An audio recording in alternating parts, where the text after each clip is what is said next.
I was 19 years old when I signed a piece of paper I did not fully understand. I was 19 when a man in a black suit looked me in the eyes and said, "We have been watching you.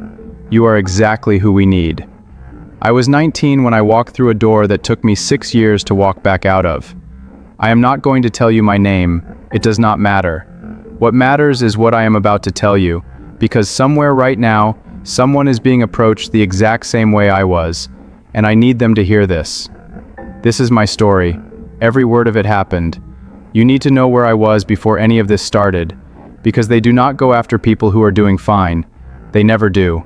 They study you. They wait. They appear at the exact moment when you have nothing left. I grew up in a mid-sized city. Nothing special about it. My dad left when I was 11. My mom worked doubles at a hospital most of my childhood.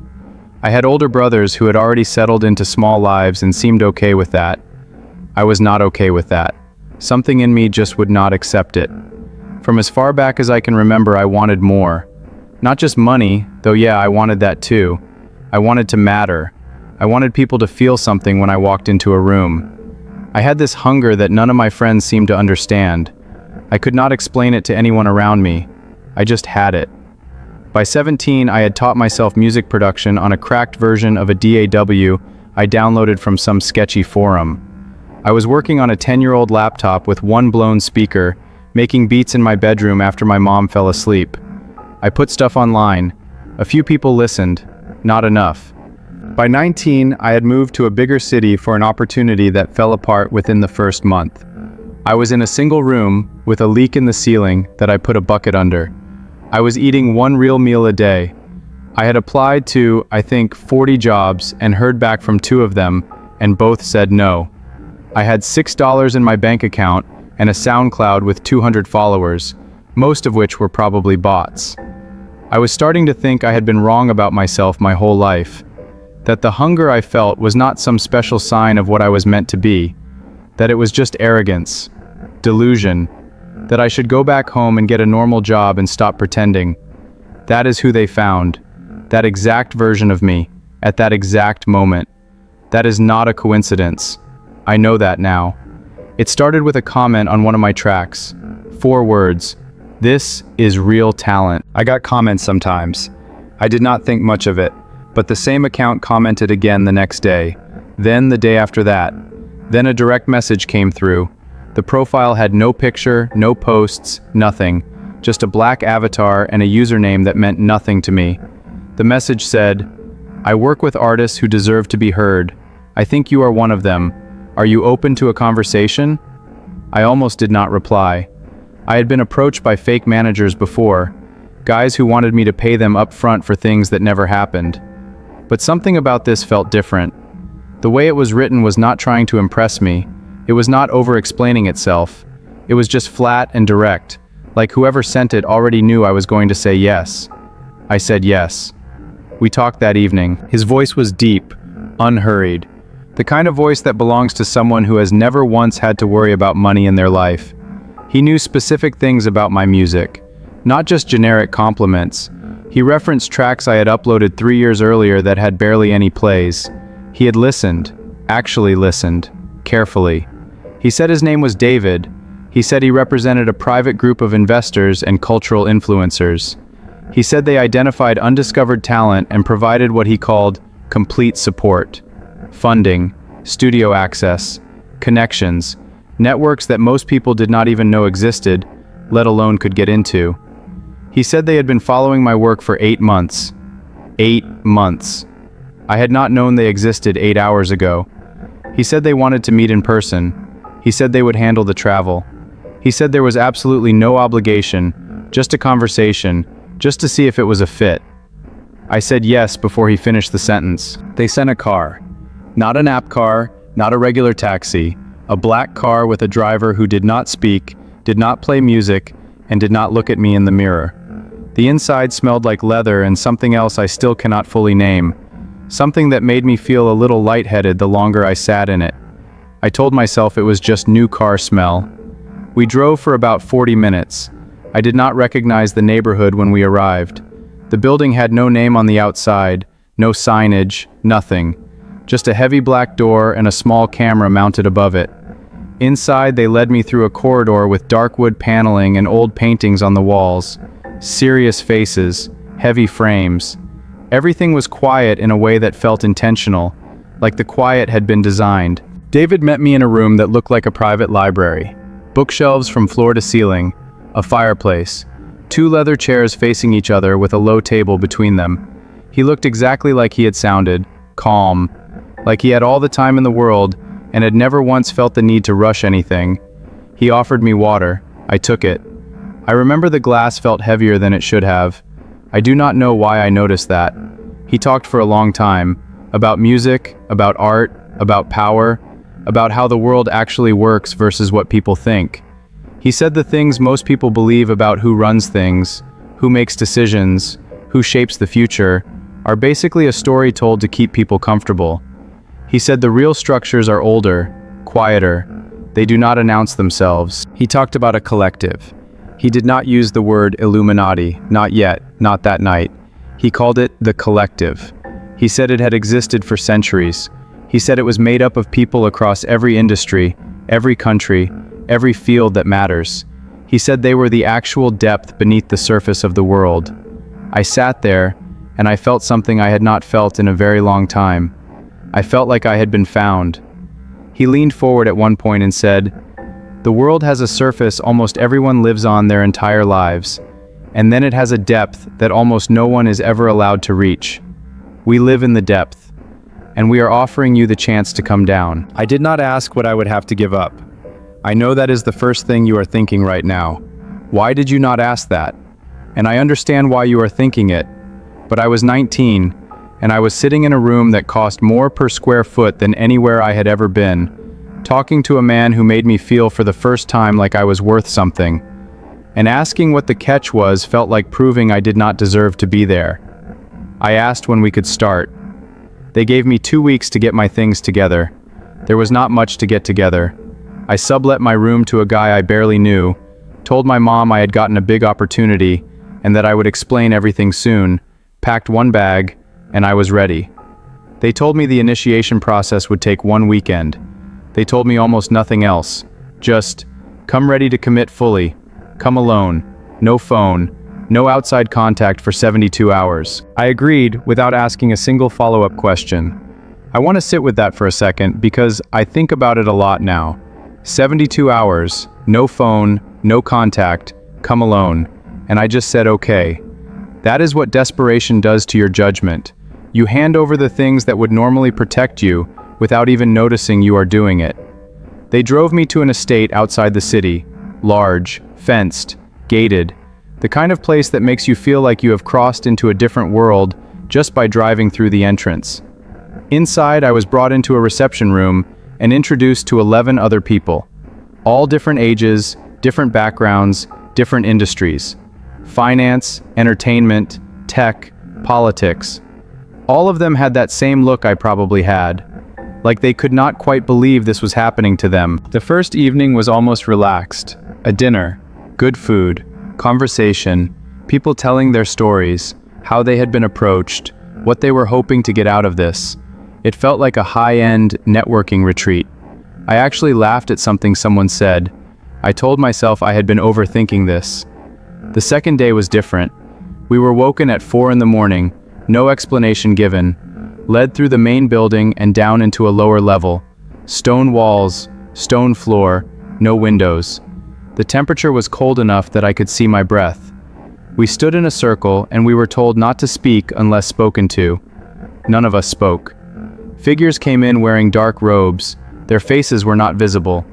One stood at the center of the circle and began to speak in a voice that somehow filled the entire room, even though he was not shouting. I cannot explain the acoustics of it.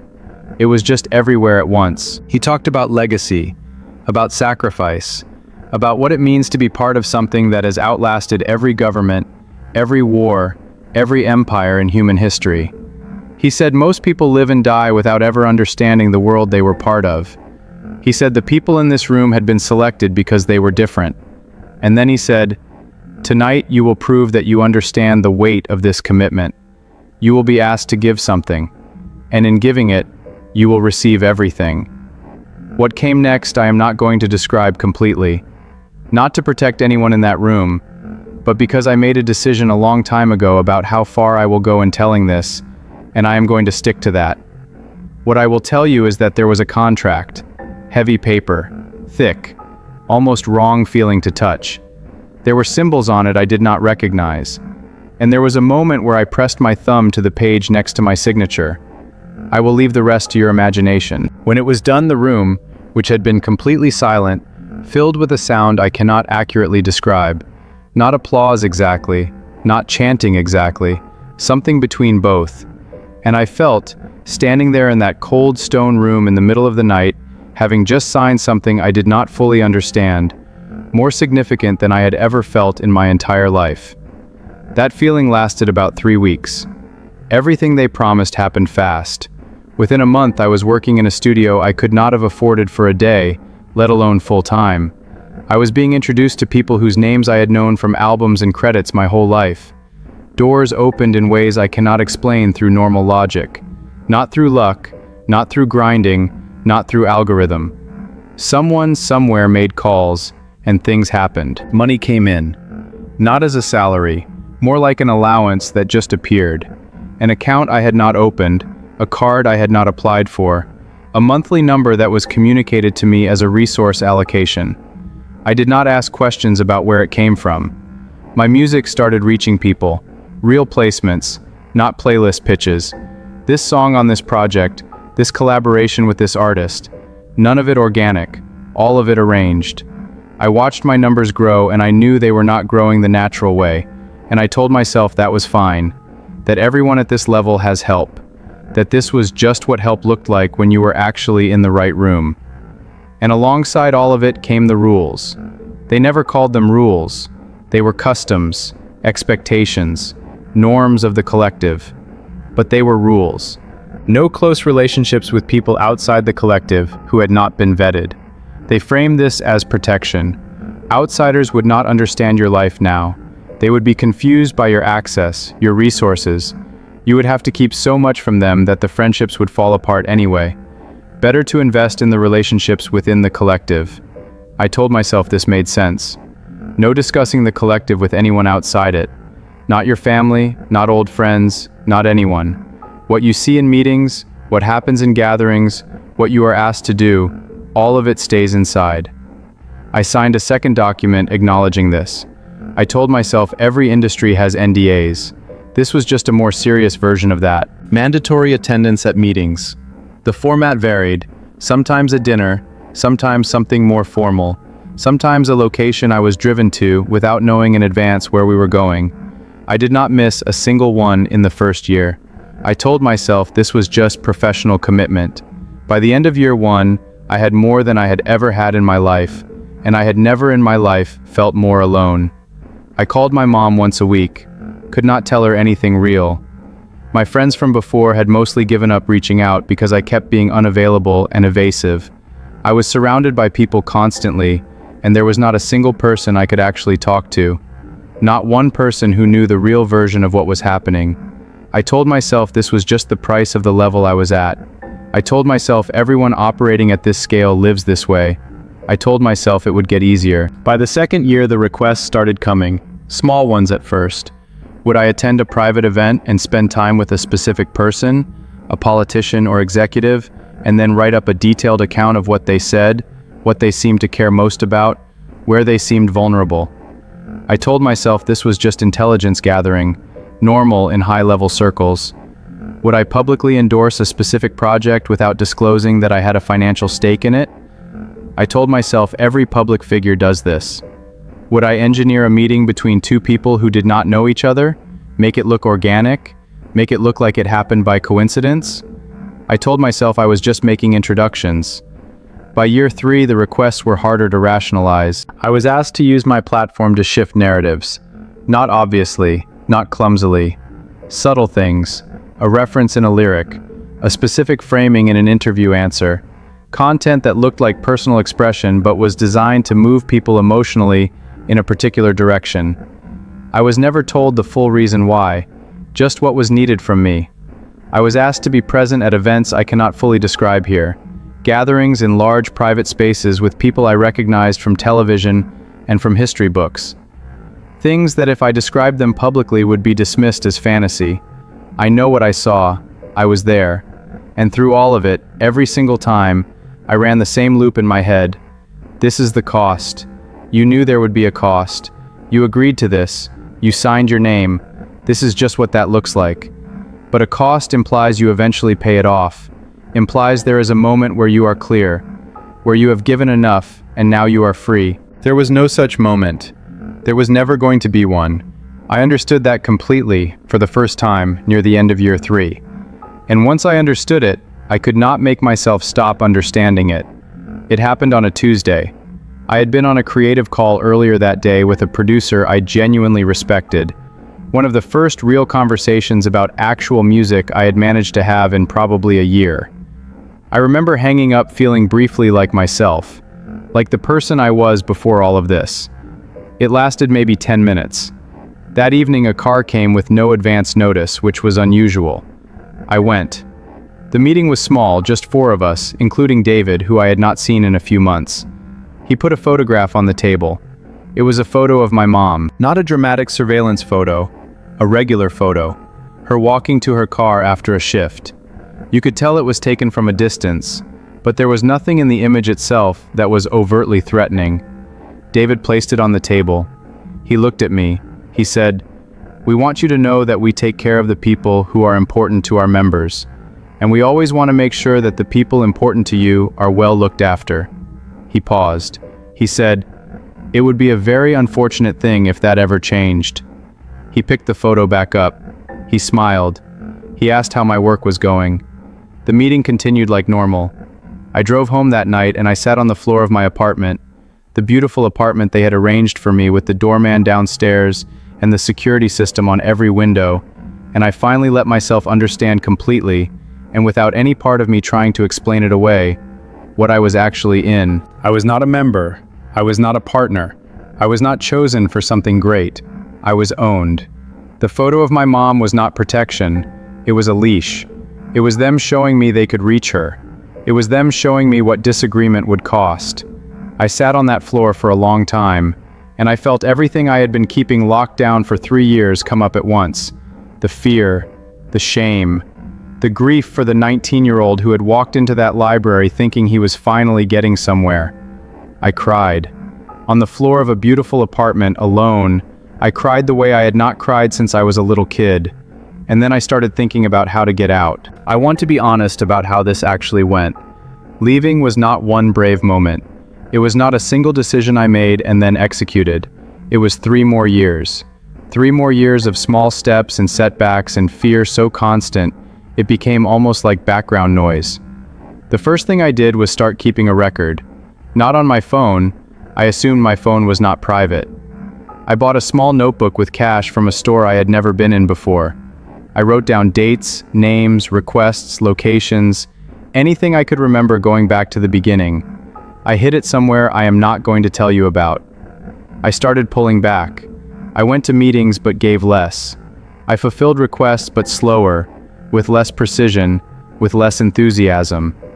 I began very carefully and quietly rebuilding contact with people outside the collective. Old friends, my mom. Nothing dramatic. I just started showing up in the outside world again in small ways. There were consequences. Meetings where the temperature noticeably dropped. Requests that became more explicitly stated, like reminders of the contract. One meeting where someone told me directly, without a lot of softness, that my recent behavior had been noticed, and that I should think carefully about my commitment. I said I understood completely. I had just been going through something personally. I was fully committed. I kept my voice flat and my expression neutral, while my heart was running at about 200 beats a minute. I was scared every single day. In year 5, I made contact with someone who had been in a similar situation years earlier. I am not going to explain exactly how I found him or how I reached him without being noticed. It took months, and it required being more careful than I had been about anything in my life. He agreed to meet me once, in public, a coffee shop. He sat down, did not shake my hand, got straight to it. He said, They count on your fear being bigger than your will to leave. The moment you actually decide, not half decide, not strategically hedge, but fully decide you are gone no matter what happens next, the whole thing shifts. Because fear is the only real thing they have over you. Once you have genuinely let it go, they have a lot less. He told me to get out of the country for a while if I possibly could. He told me to tell someone I trusted on the outside. Not for any legal reason, just because carrying it alone was part of what they wanted, and telling even one person broke something in the hold they had on you. Then he stood up, shook his head slightly like he was shaking something off, and walked out. I never heard from him again. I sat in that coffee shop for a long time, and then I made the decision. The real one. Not another half step. The actual full decision. I am leaving. Whatever comes after that, I am leaving. I told my mom first. I drove to her house. Not in a collective car, in a rental I paid cash for. I sat at her kitchen table and I told her. Not every single thing, but enough. Enough that she understood what had happened to her son over the past 6 years, and why she had felt him disappearing. She did not say much for a while. She made tea. She sat across from me and listened, and when I stopped talking she was quiet. And then she reached across the table and took my hand and said, "You are still here. That is what matters." 3 weeks later I left the country. A friend of a friend had space. I left my collective phone in the apartment. I left most of my stuff. I told the collective I was taking a creative retreat and I needed a few weeks to reset. Then I was gone. The 4 to 5 months after that were the hardest stretch of the entire 6 years. Messages came through mutual contacts in ways that were clearly designed to let me know I had not been forgotten. There was an incident I am not going to describe that made clear they were not pleased. But I had made the decision, the actual one. And something about having made it fully, about having really let go of the fear, changed what they could actually do to me. Fear was their engine. Without it working on me properly, I was harder to move. Things got quieter. Slowly. 6 months out, quieter. 8 months, quieter still. By the end of the first year away, the contact had mostly stopped. I do not want to make that sound clean or easy. It was not. There were nights I genuinely questioned whether I had made the right call, where I missed the access, the resources, the feeling of being inside something that mattered. That hunger I told you about at the beginning does not just turn off. It was still there. It is still there now. But other things came back too. The feeling of working on something because I wanted to work on it. A beat clicking into place with nobody in my ear about what it needed to be. A phone call with my mom where I could actually answer her questions. Laughing at something without calculating whether it was appropriate. Small things. The most important things. It has been over 2 years since I left. I am not going to tell you everything is fine now. I am not going to perform some clean recovery story for you. The truth is messier and quieter than that. There are things I did inside that I am still working through. Choices I made, requests I fulfilled. I cannot close a door on those things and call it resolved. I carry them. I am figuring out how to carry them without letting them be the main thing. My relationship with my mom is better than it has been since before all of this started. That alone is worth more to me than any of the things I accumulated in 6 years. My music sounds different now. I cannot fully explain it. But when I listen back to what I made during those 6 years, it sounds like someone trying to justify something, trying to prove that the cost was worth it. What I make now sounds different, quieter, more like mine. I am not wealthy the way I was. I do not have the access or the connections or the engineered career trajectory. I am basically starting over. I have never felt more free in my life. If you are watching this and something in it hit you somewhere real, if something felt familiar, if you are in a place right now where someone has shown up at your lowest moment, offering you everything, and you are about to say yes without asking what it costs, I want to talk directly to you for a second. The hunger you feel is real. The need to matter, to be seen, to reach something beyond the life that is currently available to you. That is not a flaw. It is a fire. And pointed in the right direction, it is one of the most powerful things you can carry. But the people who trade in that hunger, who show up when you are desperate with polished promises and extended hands. They are not seeing you. They are seeing a door that is easier to walk through when you have nothing left to lose. Nothing legitimate requires you to sign your name in the dark. No real opportunity asks you to cut yourself off from everyone who loves you. No genuine path to anything worth having begins with a contract you cannot show to a single person who cares about you. I lost 6 years. I came close to losing a lot more than that. I am telling you this because no one told me, and I walked in alone. Whatever you are searching for, keep searching. But keep the people who love you close. Stay connected, stay visible, and please, never let desperation make the decision for you. My name does not matter. Yours does. Be careful out there.